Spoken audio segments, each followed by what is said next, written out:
모성 원형의 심리학적 측면 1. 원형 개념에 관하여 태모 개념은 종교사에서 나온 것으로 모성 여신 유형의 다양한 표현들을 포괄하고 있다. 이런 형태의 태모상은 아주 드물고 있다 하더라도 실제 경험에서는 아주 특별한 조건에서만 나타나기 때문에 태모의 개념은 심리학과는 일단 상관이 없다. 말할 것도 없이 그 상징은 모성 원형에서 파생된 것이다. 그러므로 만약 우리가 태모상의 배경을 심리학적 측면에서 조사하고자 한다면 어쩔 수 없이 이보다 훨씬 더 보편적인 모성 원형을 고찰의 근거로 삼아야 한다. 오늘날 원형 개념을 장황하게 설명할 필요는 거의 없을 테지만 몇 가지 원칙적인 지적을 여기에 미리 제시해 두는 것은 필요할 듯하다.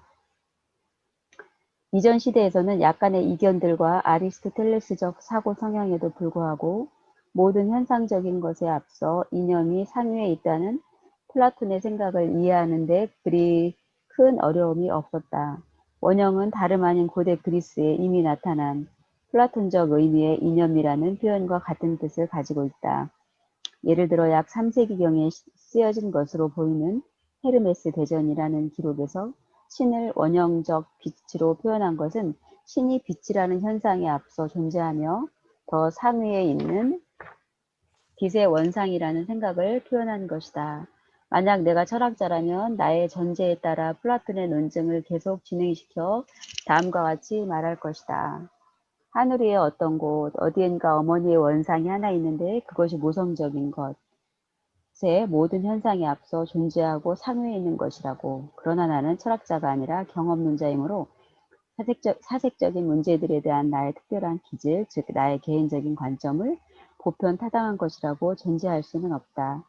그런 일은 자기의 성향과 관점을 보편 타당한 것이라고 전제하고 개별적인 의문거리를 어떻게든 자기 철학의 본질적인 조건으로 인정하지 않는 철학자만이 감행할 수 있을 것 같다. 경험론자로서 나는 어떤 기질의 사람에게 이념은 본질이지 이름만 아니라는 사실을 확인하지 않을 수 없다. 공교롭게도 이렇게 단언하고 싶을 정도다. 약 200년 이래 우리는 이념이 이름과는 근본적으로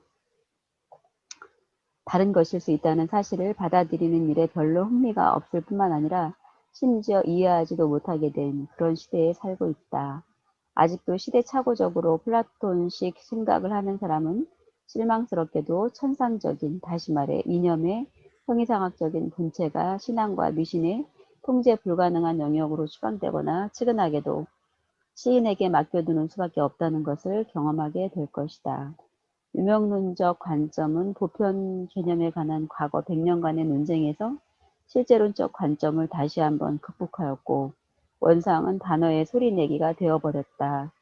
이러한 변화는 강력한 경험주의의 등장과 더불어 혹은 상당 부분 그로 인해서 일어났다. 그 경험주의의 장점은 사람들의 오성에 너무도 분명하게 떠올랐다. 그 이후로 이념은 더 이상 선험적인 것이 아닌 2차적인 것, 파생된 것이 되고 말았다. 최근 유명론이 특정한 그래서 제약된 기질상의 전제 근거를 두고 있음에도 불구하고 무조건 보편 타당성을 요구하는 것도 당연한 일이다. 그것은 타당한 것이란 외부에서 오는 것임을 입증할 수 있는 것이다. 이상적인 경우란 실험적인 증명이다라고 말한다. 실험적인 증명이다라고 말한다. 이에 대한 반명제는 다음과 같다. 타당한 것은 내면에서 나온 것이면서 입증할 수 없는 것이다. 이러한 관점이 가망 없다는 것은 분명하다. 그래서 구체성으로 방향을 돌린 그리스적 자연 철학은 아리스토텔레스식 이해와 결합되면서 플라톤을 넘어 늦게나마 상당한 승리를 거두었다. 그러나 모든 승리에는 미래에 있을 패배의 씨앗들이 들어있다. 최근 들어 일종의 관점의 변화를 시사하는 징조들이 늘어나고 있다. 특이할 것은 바로 칸트의 범주론인데 그것은 한편으로는 고대적 의미의 형이상학적 시도를 미연에 방지하고 다른 한편으로는 플라톤적 정신의 부활을 준비한다. 만약에 인간적인 능력 밖으로 나오는 형이상학이 성립할 수 없다면 이미 인식구조의 선험성을 통하여 포착되고 제약되지 않는 경험적 방법도 역시 성립할 수 없다. 칸트의 순수이성 비판이 나온 이후 지난 150년 동안의 사고, 이성, 지성 등 그 어떤 것도 독자적으로 존재하여 모든 주관적 조건에서 자유로우면서 단지 논리의 영원한 법칙에만 이바지하는 과정이 아니라는 사실, 그것들은 하나의 인격에 속하는 심리적 기능들이라는 통찰이 차츰 인정받게 되었다.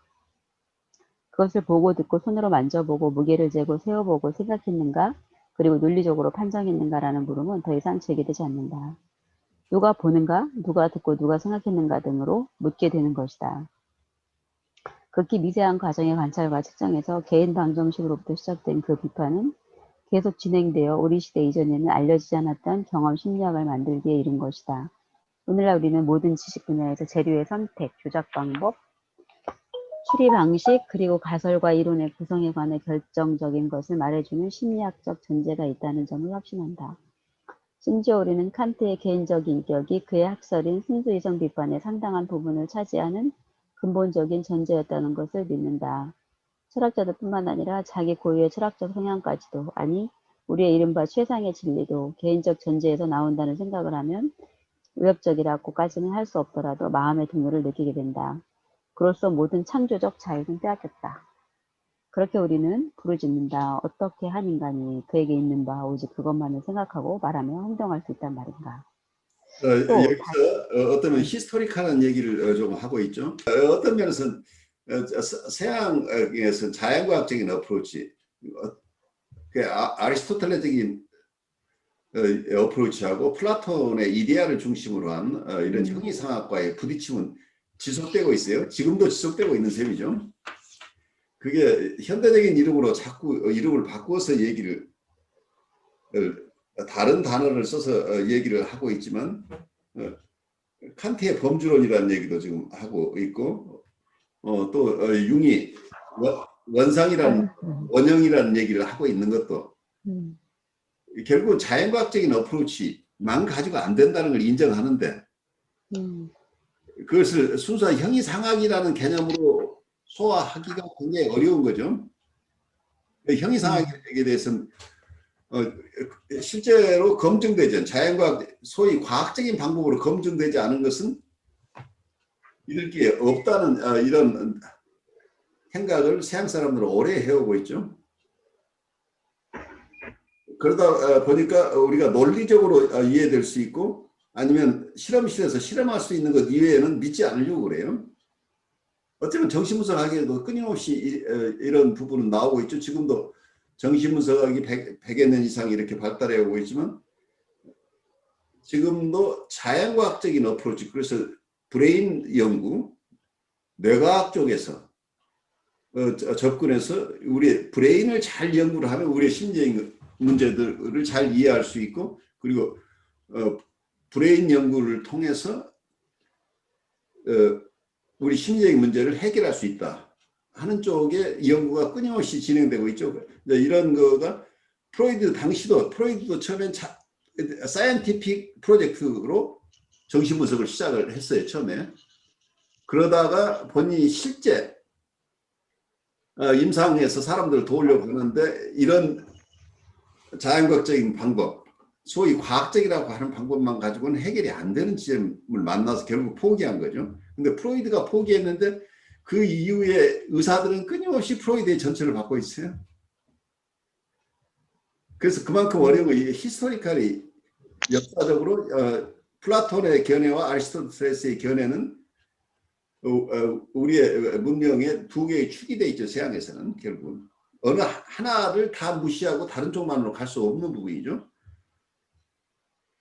그런데 동양에서 본다고 한다면 있다 없다라고 하는 개념 자체가 분별에서 나오는 건데, 이 분별이 있기 이전의 세계, 분별이 있기 이전의 상태, 도라고 부르거나 진성이라고 부르거나 자성이라고 부르거나 혹은 불가에서는 불성이라고 부르거나 주역에서는 태극이라고 부르는, 기독교 사상을 동양 쪽에서 이해하면 전부의 개념이 이 태극 속에 있다고 보는 거죠. 그래서 동서양을 망라하는 개념이 있는데 이건 차원이 다른 거죠. 유무의 세계, 분별의 세계, 선악의 세계가 있기 이전의 세계가 있다고 하는 다른 차원의 얘기들을 하고 있는데 융이나 지금 대부분의 서양의 정신분석가나 철학자들은 끊임없이 이게 분별을 전제로 하는 이론들을 계속 그 속에서 솔루션을 찾고 싶어 하는 거죠. 그런데 이 동양적인 어프로치나 어떤 플라톤적인 어프로치에서 본다면 이건 전혀 다른 세계를 얘기를 하고 있다는 얘기죠.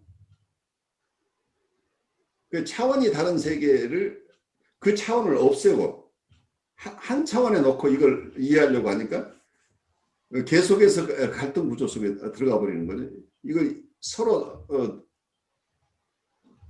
뭐라고 할까? 동양 쪽에서 본다면 이 도의 세계, 진리의 세계, 우리의 본래 우리의 참자의 세계는 언어로 표현할 수 없고 논리로서 파악할 수 없는 세계. 그 세계고 이건 체험으로밖에 알 수 없는 세계라고 보고 있는 거죠. 그런데 그 지점을 실제 체험을 통해서 알 수밖에 없는 이 세계를 끊임없이 논리로서 얘기를 하고 있는데 그 논리는 하나의 방편이라고 하는 거죠.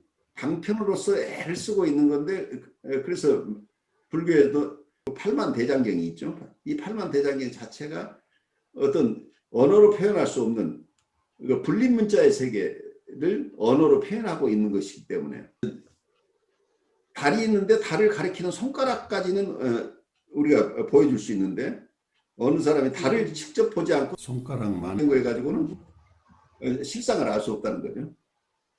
그런데 우리의 논리의 세계라고는 우리는 손가락을 연구하고 있는 것이죠. 그래서 진리를 가리키고 있는 어떤 방편을 가지고 계속 연구를 해서 이것만 확실하게 연구하면 그러니까 우리가 브레인만 확실하게 연구를 하면 우리 정신 상태를 알 수 있다라고 생각하고 있는 거하고 비슷한 거죠. 그래서 그 갈등 구조 속에서 이 두 가지 세계를 함께 모순 없이 이해하려고 하고 있는 거예요. 그러니까 논리의 세계 속에서 초논리와 논리가 만나도록 하고 싶어 하는데 이게 불가능하잖아요. 서로 차원이 다르니까. 그래서 제가 봐서 융이 평생 동안 애를 썼지만 그 지점에 도달하지 못했던 것으로 보여요. 제가 요새 여러분들하고 이 융을 공부하다 보니까 동양 사상 때문에 주역을 공부하시는 분, 또 불가의 초기 불교를 연구하시는 분, 화엄경을 공부하시는 분, 선성들, 우리 또 대한민국에 아주 유명했던 선성들의 남긴 것들을 조금 쭉 이렇게 보는데 불교 쪽에서도 그분의 체험과 공부가 어느 정도인가에 따라서 전혀 다른 상반된 견해들이 많이 나와요. 원시불교하고 대승불교에는 엄청난 차이가 있어요. 그리고 한국적인 선불교와 중국적인 것이 다르고 그래서 이 진리를 체험했다고 하는데 그 체험한 바가 언어로 표현할 수 없기 때문에 언어로 표현한 것을 가지고 우리가 평가할 수가 없다고 하는 어려움이 있죠. 그래서 그 지점은 실제 체험하는 사람만이 알 수 있는 거기 때문에 불가에서는 그래서 제자들이 이런저런 나름대로 많은 공부를 하고 자기 실제 참선을 통해서 뭔가를 이루었거나 어떤 교종 쪽에서는 관법을 통해서 정말 진리를 실상을 다 파악하는 이런 공부가 끝났다고 할 때 이게 정말 증득했는지를 그 스승이 꼭 인정을 해줘야만 사람들이 공인을 해주는 이런 제도가 있는 거죠. 혼자 깨쳤다고 하는 거가 많은 사람들이 혼자 깨쳤다고 생각을 하니까 이게 이제 어려워진다는 얘기죠. 그래서 실제로 그 길을 가본 사람의 검증을 거치지 않고 본인이 깨쳤다고 하는 것은 일반적으로 잘 인정을 못하는 거예요. 그래서 그만큼 어렵다는 얘기죠. 불가에서도 그런 얘기가 나와요. 이게 참 이 법에서 얻는 게 굉장히 많은데 거기에서 얻는 것은 각자의 자기의 그릇에 따라서 갖는다고 그래요. 그러니까 불법을 만나지만 불법을 만난 사람들이 자기의 준비된 상태에 따라서 어떤 사람은 큰 것으로 받는 사람도 있고 작은 종지로 받는 사람도 있다는 얘기. 근데 그걸 왜 똑같이 안 되느냐? 여기에 평등 사상이 적용이 안 돼요. 평등할 수가 없다는 얘기예요. 그래서 어쩌면 자기가 얻는 것을 그냥 소중하게 생각하면 되는데 그거 자체가 내가 남들이 가진 것만큼 갖지 못했다는 것 때문에 내가 가진 것 전체를 뒤엎어버릴 수도 있다는 얘기예요. 경우에 따라서. 그래서 사람들이 시간을 투여하고 많은 에너지를 사용했을 때는 그것 자체가 객관적인 것이기도 하지만 주관적인 것이에요. 각자가 자기 것으로 소화해서 자기 스스로가 주인이 돼서 그걸 사용해야 되는 거죠. 그런데 나하고 관계에서 어떤 대상이 나를 실명시켰다고 해서 그 대상은 그 대상이 잘못한 거예요. 대상은 it's okay. 그 사람하고 관계를 끊는 건 좋은데 그것 때문에 내가 이 사람하고 관계에서 얻은 것까지 다 없애버릴 수 이런 우를 보면 안 된다는 얘기죠. 그런데 어떤 대상은 누구도 완벽하지 못해요. 그러니까 다 어떤 면에서는 우리가 영성적으로 본다면 모두가 순례자의 과정인데 어떤 사람은 50리를 왔고 어떤 사람은 70리를 왔어요. 어떤 사람은 90리를 왔고 근데 90리를 왔다고 하는 사람들도 10리를 못 갔기 때문에 이 사람도 실패해요. 많은 사람들 9명에게는 성공하지만 한 사람에게는 실패할 수 있다는 얘기예요. 그런데 이게 숙명이에요. 그리고 어느 스승도 완벽한 스승은 없어요. 그걸 이해해야 돼요. 스승이 실패한다고 하는 것은 그분도 실패할 수 있는 부분이야. 안타깝지만 그분이 실패하고 있다는 걸 받아들여야 된다. 근데 이걸 우상으로 만들어서 올구시거나 어느 지점에 실패한 부분이 있으면 올배드로 내가 내팽개쳐버린다고 한다면 멜라니 클라인의 패러노이드 스키조이드 포지션은 내가 못 벗어났다. 디프레시브 포지션을 못 갔다는 얘기. 세상에 그래서 올 굿, 올 배드는 없다는 이게 불가의 세계는 분별심이에요. 분별로 세상을 살려고 하는 한 이런 상황이 계속 일어난다. 끊임없이 이걸 우리는 분별하잖아요. 좋고 나쁘고. 이 사람은 선이고 이건 악이고 선악 시비가 끊이지 않는 게 이게 중생의 삶이라는 거예요. 우리가 번뇌에 쌓여 있을 때 불가식의 해결 방법은 그 상을 융처럼 어떤 상이 기대를 하는지 어떤 원상이 지금 나타나고 있는지 그 꿈 분석을 하고 꿈에 뭐가 나타났는지 아니면 액티브 이미지네이션을 통해서 적극적인 어떤 명상법을 통해서 드러나는 여러 가지 상이나 어떤 그때그때 떠오르는 생각을 쫓아간다고 한다면 끊임없이 이건 해결이 아니고 번뇌를 더 증폭시키는 것이라고 봐요. 불가에서는. 근데 불가에서 보는 것은 거기에 집착하지 말아요. 이건 항상 변화하는 것이라는 거죠. 그리고 내 마음에서 만들어낸 상이기 때문에 그건 계속해서 변화한다. 그러니까 잘 보시면 우리가 대상에 대한 것도 저 사람 좋았는데 오늘 보니까 형편없어. 근데 또 며칠 지나면 그래도 괜찮은 사람인데 이 상 자체가 계속 무상하다는 얘기. 항상 같은 게 아니라는. 근데 어느 시점에 어느 상에 의해서 내가 액팅아웃을 해버리면 실제 그 사람이 아니고 내 마음속에 상에 내가 지배를 받고 있다는 얘기. 그래서 불가에서 하는 얘기는 이 경우에 이 상을 쫓는 것을 놓아버리고 무념무상의 상태로 우리가 돌아가야 된다는 얘기예요. 그러니까 선악 시비를 떠나서 내가 가지고 있는 이 상들이 다 어떠면 공상이라는 것. 이게 확실하게 처음부터 끝까지 똑같은 게 아니고 인연에 따라서 내가 이런 상을 만들기도 하고 저런 상을 내 마음이 이걸 만들어요.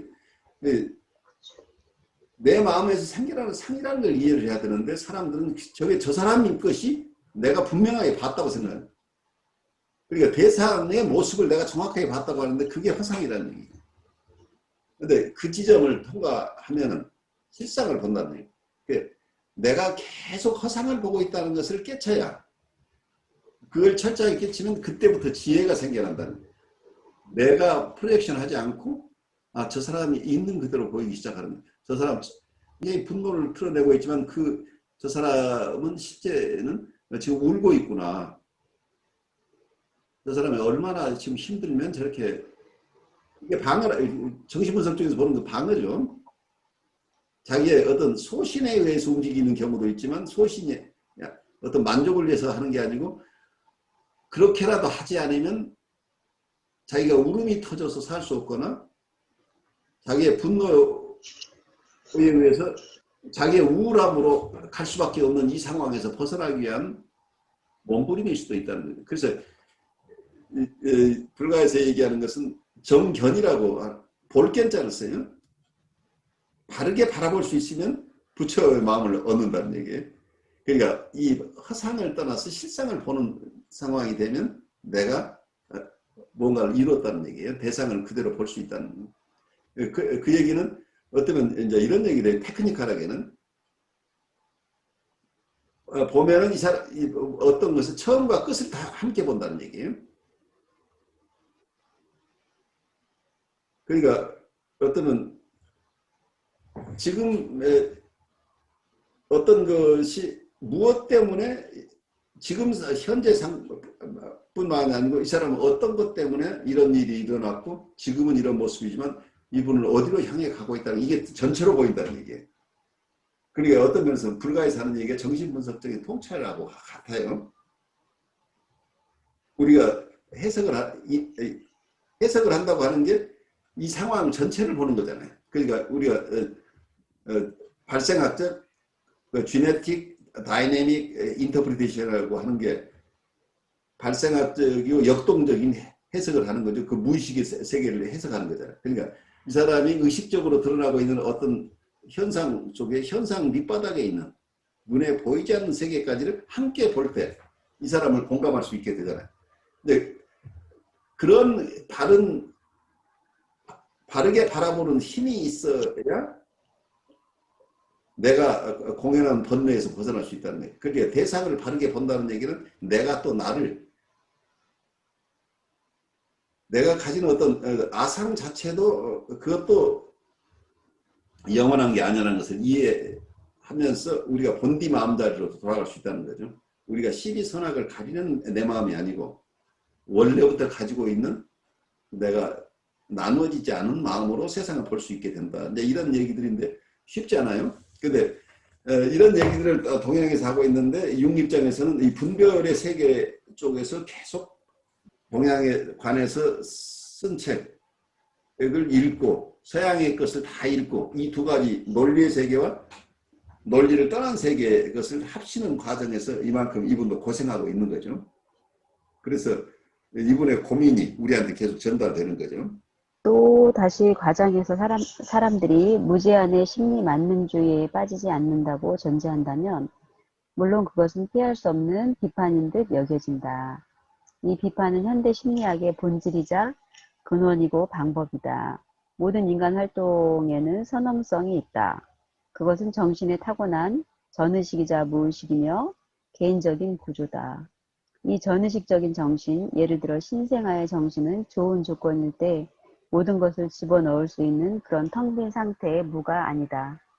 그것은 매우 복잡하고 개별적으로 가장 세련되게 정해진 전제 조건인데 그것이 아무것도 없는 무처럼 보이는 것은 우리가 그것을 직접 볼 수 없기 때문이다.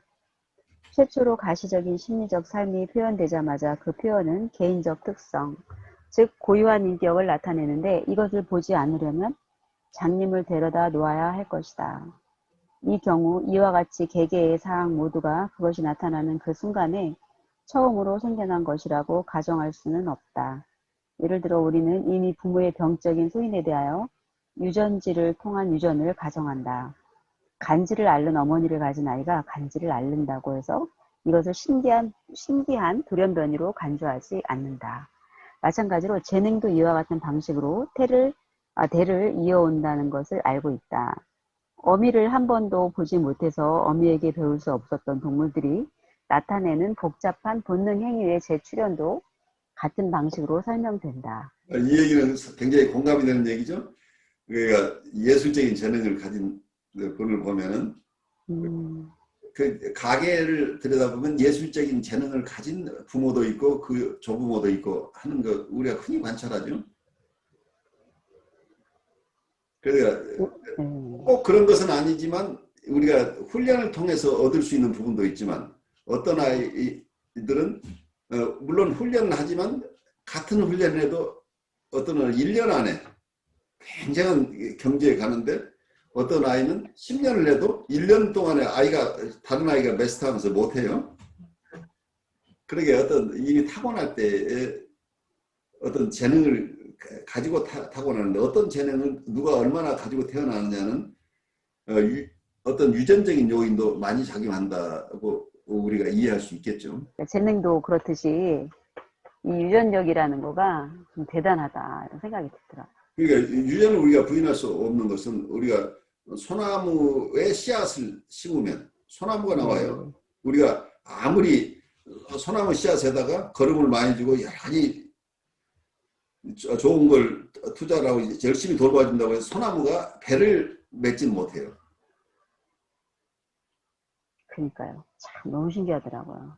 그게 어떻게 보면 재료가 그렇죠. 재료의 모태가 거기 있는 거잖아요, 교수님. 그것이 꼭 원래 모습대로라기보다는 환경과 만났을 때 어떤 방향으로 갈 수 있는 포텐셜을 가지고 태어난다. 이제 이런 개념을 쓰고 있는 거죠. 그래서 컨셉션이라는 말보다는 프리 컨셉션이라는 용어를 쓰죠. 관념보다는 전관념을 가지고 태어난다. 이제 이런 개념을 쓰고 있는 거죠. 그러니까 우리가 언어 학자들 얘기도 Deep Structure of Language라는 언어의 깊은 구조를 우리가 타고나는 거지 그 랭귀지 자체를 우리가 가지고 태어나는 것은 아니라는 얘기예요. 그래서 우리가 한국말이나 영어를 처음부터 유전으로 받는 것은 아닌데 우리 사람은 언어를 습득할 수 있는 딥 스트럭처를 이미 가지고 태어난다는 거죠. 그 딥 스트럭처가 환경을 만나면 이 아이가 한국에서 태어나면 한국말을 하게 되고 미국이라는 인바이러먼트 만나게 되면 영어를 하게 된다는 거죠. 그렇지만 그래서 어떤 쪽에서 보면 이거 환경 때문에 어떤 사람은 한국말을 하고 어떤 사람은 영어를 하기 때문에 이건 결국 후천적인 것이다라고 얘기할 수 있는 부분이 있죠. 그렇지만 우리가 개나 고양이를 한국에서 키우거나 미국에서 키운다고 해서 얘들이 한국말이나 영어를 배울 수는 없잖아요. 아무리 얘들을 트레이닝을 시켜도. 그러니까 타고난 유전적인 부분을 나중에 그냥 발달된 형태로가 아니라 그 휴먼 포텐셜 중에 어떤 여러 가지 포텐셜들을 다 가지고 있다고 보이는 거죠. 그래서 정신분석에서도 심리적인 측면에서도 우리가 도와줘야 될 부분이 각자가 가진 휴먼 포텐셜이 다른데 자기가 가진 휴먼 포텐셜을 풀리 발달시킬 수 있도록 도와주는 게 중요하다고 하는 게 어떠면 휴머니스틱한 사이칼러지를 하시는 분들의 주장이죠. 우리의 휴먼 포텐셜들이 최대한 발달할 수 있도록 도와주는 역할이 필요하다고 하는 것이 어떤 그 유전적인 부분을 어떤 포텐셜로 이해하고 있는 그런 견해죠. 부모들이 이 부분을 실제는 다 아는 것 같은데 무리를 해요. 그러니까 자기가 예술가가 되고 싶었던 사람은 혹은 본인이 과학자가 되고 싶었던 사람은 아이의 속성에 불구하고 자기가 이루지 못한 꿈을 아이한테 줘버린다는 얘기예요. 그러니까 훈련을 하면 어느 정도 다른 사람 잘할 수 있어요. 근데 문제는 마지막 과정에서는 원래 타고난 탤런트가 없으면 결국 실패할 수밖에 없다는 얘기예요. 포텐셜이 어디까지 발전할 수 있는 맥시멈까지도 가지고 있다고 보인다는 얘기예요. 문제는. 아무리 개발을 해도 더 이상 넘어갈 정도 부분이 있다고 한다면 어떻게 할 거냐는 얘기예요. 그래서 아이들 교육에서 아이들이 가진 타고난 탤런트가 무엇인지 그러니까 아이의 그 개성을 충분히 파악해서 그 개성을 아이가 찾아갈 수 있도록 도와주는 역할이 부모의 역할인데 여기에서 부모가 원하는 것을 아이에게 요구하는 방식으로 아이들을 기르게 되면 어떤 경우는 이게 적중을 해요. 다행히 그 아이가 부모가 원하는 어떤 탤런트를 가지고 있으면 굉장히 크게 발전할 수 있는데 그렇지 않은 아이들은 다 희생돼 버리죠. 근데 보통 성공담으로 나오는 것은 내가 이렇게 열심히 했더니 아주 좋은 결과가 왔다라는 성공담만 나오는데 실패한 케이스들은 거의 드러나지 않죠. 근데 사실은 실패한 케이스가 훨씬 많다고 보여요.